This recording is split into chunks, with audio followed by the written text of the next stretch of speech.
तो मैं क्या कहूँ, मेरे अपेक्षा ये हिरनिया धन्य है, भाग्यशाली है कि कृष्ण की पूजा नयन कमल चढ़ाकर करती है, और कुछ तो उनके पास है ही नहीं। यदि पति पत्नी एक होकर पूजा करे तो भगवान जल्दी प्रसन्न होते हैं। पति के परमात्मा के सानिध्य में ले जाने वाली पति को परमात्मा के सानिध्य में ले जाने वाली, पति से सत्कर्म कराने वाली पत्नी पति की मित्र है। पति को केवल भोग विलास में डुबाए रखने वाली पत्नी पति की शत्रु है। कृष्ण सेवा में हिरनियों को उनके पति सहयोग देते हैं। इधर हमारे पति सहयोग तो देते नहीं है, किंतु बाधा भी डालते हैं। सो ये हिरनिया बड़ी भाग्यमान है। हमसे तो वृंदावन की हिरनिया भी श्रेष्ठ है कि कृष्ण सेवा में अपने पति का सहयोग पा सकती है। सखी, मैं तुम्हें और क्या क्या बताऊं। वंशीनाद सुनते ही गोमाताएं घास खाना छोड़कर अपने कान रूपी दोनों के द्वारा वंशी के नादामृत को बड़े ध्यान से पान करने लग जाते हैं। भगवान की प्रेम रसी वंशी को सुनकर गाय घास चबाना भूलकर आनंद से अश्रु बहाने लग जाते हैं। बछड़े भी दूध पीना भूल जाते हैं। कन्हैया का बांसुरी वादन मनुष्य, पशु, पंछी, वृक्ष सभी शांति से सुनते हैं, और वृंदावन की वन्य सृष्टि दिव्य है। जब कन्हैया बांसुरी बजाने लगता है तो पंछी भी शांत हो जाते हैं।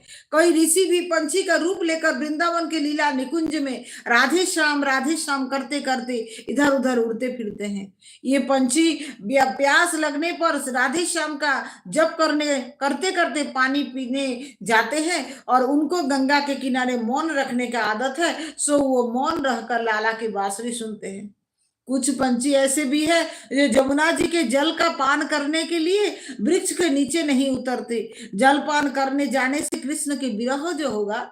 वृंदावन की पंछी सामान्य पंछी नहीं है, पूर्व के मुनि है, अतः वो वृक्ष पर मौन रहकर भगवान की बंसी सुनकर आत्मा को आनंद देते हैं। धन्य है इन पंछियों का।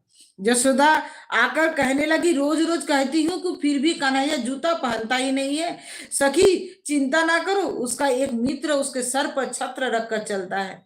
माता, कौन है वो? गोपिया कहती, वो मेघ राजा कन्हैया का मित्र है, अतः जहां जहां कन्हैया जाता है वो छत्र धरता है, छाया करता है। कन्हैया की लीला ही अनेरी है। ताप लगते ही झरझर बरखा आ पहुंचते हैं। धरती पर नंगे पांव चलने में उनको कष्ट होता होगा। नहीं, गिरिराज कन्हैया के लिए माखन सा कोमल हुए हैं। कन्हैया के चरण स्पर्श से गिरिराज को कठोरता चली जाती है। गिरिराज सर्वश्रेष्ठ हरिदास है, गायों को घास देता है। गिरिराज कन्हैया के साथ उसकी प्रिय गायों को भी सेवा करते हैं, अतः वो कन्हैया का प्रिय है। ठाकुर जी की सेवा करने वाला वैष्णव है, किंतु गायों को और गरीबों को सेवा करने वाला महावैष्णव है।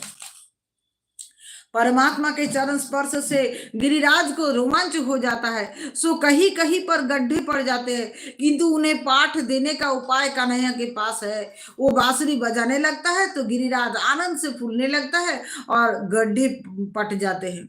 अरे सखी, कन्हैया तो कदम के वृक्ष पर चढ़कर वहां से गायों को पुकार रहा है। वंशी में से गायों का नाम लेकर पुकार रहा है, गंगी, गोदावरी, यमुना। गाय आनंद से दौड़ने लगते हैं। देखो तो, गाय उस वृक्ष को घेर कर आनंद ध्वनि कर रहे हैं, मेरे लाला को निहार रही है। कैसा मनोहर दृश्य है ये। एक अपनी बात भी तो बता दूं, वहां से लाला को निहार रही हूँ तब मुझे लगता है कि मानो मैं भी तो पागल होकर लाला को मिलने के लिए दौड़ रही हूँ। जब लोक लज्जा का ख्याल आता है तो रास्ते में रुक कर सोचती हूँ, हाय, मैं कहां से कहां दौड़ाई। ये गोपियां स्त्री और पुरुष का भेद भूल जाएंगी, तब उन्हें रास लीला में प्रवेश मिलेगा। अभी लोक लज्जा का देहाध्यास का चीन मान है। देहाध्यास मिट जाने पर रास लीला में प्रविष्ट हो जाएगा। देहाध्यास के नष्ट होने पर गोपी भाव प्राप्त होगा। जब भी श्री कृष्ण गाय को बुलाते हैं उस समय नदियों को भ्रांति हो रही है कि उनको बुलाया जा रहा है। वे बेचारा स्वयं तो जा नहीं सकते, तो तरंग रूपी हाथों में कमल पुष्प लेकर वेणुनाद की दिशा में फेंक कर भगवान का अभिवादन करते हैं। जड़ और चेतन सभी वंशी वादन से मोहित है। मुरली की मधुर ध्वनि से आज समस्त सृष्टि आनंदमय हो रही है। श्याम की उस मधुर वंशी को सीतम की भांति बात क्या कहे, और ब्रह्मानंद से भी वो सुनिए। तो ये श्याम, तेरी बंशी ने क्या सितम किया, तन का रहा ना होश, मेरे मन को हर